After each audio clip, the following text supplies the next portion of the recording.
Tuhan kita. Takdir kita itu sejalan dengan Al-Quran. Makanya di era Kanjeng Nabi ada asbabun nuzul.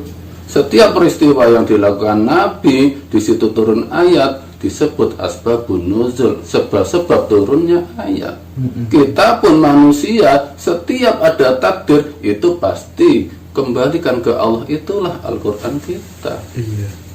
Ini penting saya tanyakan, Mbak, karena sampai saat ini siksa kubur itu menurut saya nggak logis, nggak realistis, makanya saya tanyakan terus gitu. Iya, tapi juga kan sudah jelas ada siksa kubur untuk orang yang tidak iman. Kita mau membantah apalagi, itu hanya Allah. Banyak tafsir soalnya, Mbak.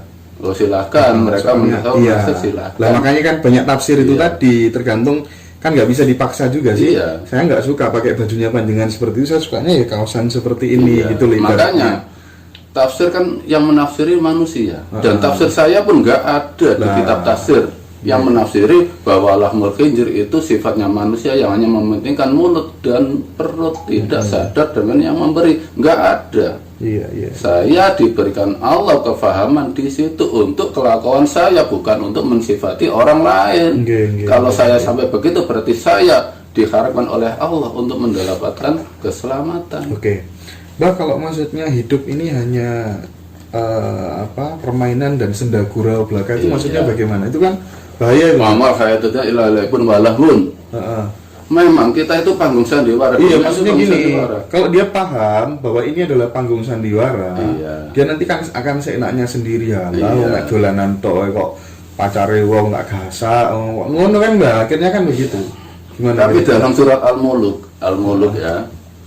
Alladzi khalaqal mauta wal hayata liyabluwakum ayyukum ahsanu amala.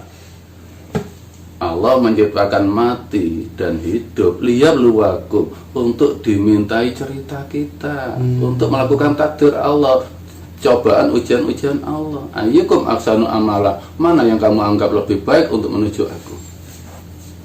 Kita semua bertanggung jawab membawa hidup kita. Pada akhirnya kita, begitu kita mati, kita ditanyai oleh Allah melalui malaikat. Sini kamu sini. Sekarang kamu sudah mati. Saya tarik dari hidup kamu bawa kemana hidup kamu? Yang menurut kamu itu baik itu mana? Adakah yang untuk menyembah aku? Kan jelas. Iya. Kita hanya diminta cerita semua. Mas Hendra, misalnya saya, Mbak No mati, ceritanya pernah di Samrila syuting, cerita-cerita orang mati semua meninggalkan cerita. Nah, dari cerita hidupnya itu, adakah yang dibawa pada akhir hayatnya menuju Allah kah dia? Iya. Oke. Oke Mbak, katanya pernah punya pengalaman diskusi terkait dengan ditanya orang terkait dengan iblis tidak terima dengan Adam itu. Iya. Gimana itu Mbak No? Lokasinya di mana lokasinya? Logis. Kan iblis disuruh Allah, diperintah Allah untuk tunduk pada Nabi Adam, gak mau. Dan di situ karena iblis merasa lebih baik penciptaannya. Kalau saya dikala ayat itu saya memunajat ke Allah, apa ya Allah maksud dari ini, untuk searah saya ke panjenengan ya Allah. Di situ ada bahasa, kalau saya sampai merasa lebih pandai, merasa lebih kaya, merasa lebih dari orang lain, berarti kelakuan saya iblis. Saya bukan manusia, saya iblis.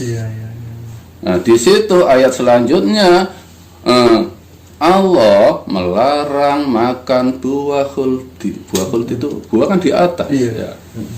Nah, di situ di saat iblis nggak pernah putus asa. Di saat kita sudah murni ke Allah, iblis tidak putus asa untuk menggoda kita dengan buah khuldi. Apa buah khuldi? Pujian manusia ke saya, sanjungan, hebat, pandai. Bila saya terperosok ke buah khuldi ini, sanjungan ini, saya hancur iman saya.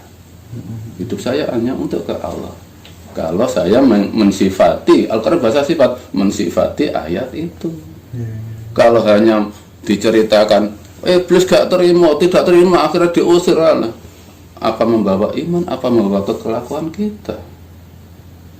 Al-Quran untuk dilakukan, untuk kelakuan kita, untuk sifat kita ke Allah, bukan untuk dongeng.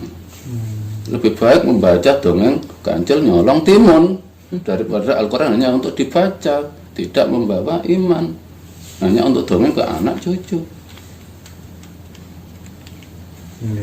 Menurut versi Mas gimana? Iya, oke Bano.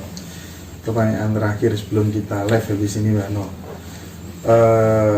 Berbicara tentang Quran Jawa dan kepercayaan orang Jawa itu bagaimana Bano? Kita itu orang Jawa. Quran itu jujur kita ke Allah. Yang menciptakan bahasa itu Allah. Apa Nabi Adam dulu bahasa Arab kita nggak tahu. Allah hanya menciptakan naluri, bukannya Allah itu menyebutkan Adam ini buah jeruk. Itu kan penyampaian di ayat. Tapi Allah memberikan naluri pada Adam sebagai manusia. Oh, bila lapar makan ini. Nah, di situ Allah menciptakan suara pada Nabi Adam. Akhirnya Nabi Adam dan Hawa menyebut, "Wes iki apelae, iki pelemae." Itu kan naluri. Naluri sebagai manusia butuh ke sesuatu. Jadi kita orang Jawa jangan munafik dengan Jawa kita. Ya kita jujur dengan bahasa kita. Kalau memohon ke Allah, ya dengan bahasa yang kita mengerti. Ya Allah, jadikan anak saya orang yang iman. Itu lebih kita pahami daripada bahasa Arab. Kita tidak mengerti maksudnya. Dan pengalaman saya pernah hadir di walimah kemanten, yang disuruh berdoa itu berhubung sok Arab, padahal tidak mengerti Arab. Doa manten menggunakan doa jenazah, Allah maghfirlahu warhamhu. Munafik, orang yang tidak jujur dengan bahasa yang dimengerti. Allah itu loh yang menciptakan segala bahasa. Orang Madura, ya bahasa Madura. Orang Padang, ya bahasa Padang yang lebih kita pahami. Masa misalnya Mas butuh apa? Harus mencari kamus bahasa Arab dulu. Kelamaan. Ya jujur lah.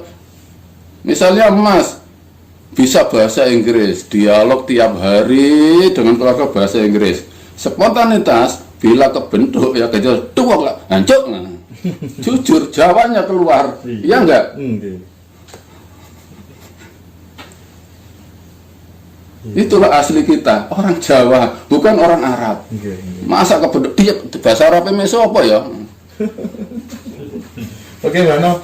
Kalau misalnya ada orang non Muslim, Bano, iya, jadi pemimpin, iya, dan dia bangun masjid, gitu gimana menurut panjenengan? Ya nggak apa-apa toh. Nggak apa-apa ya? Nggak apa-apa.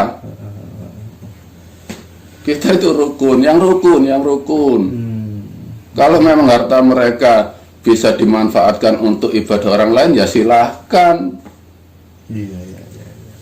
Kita Bhinneka Tunggal Ika, nggak usah bikin keributan.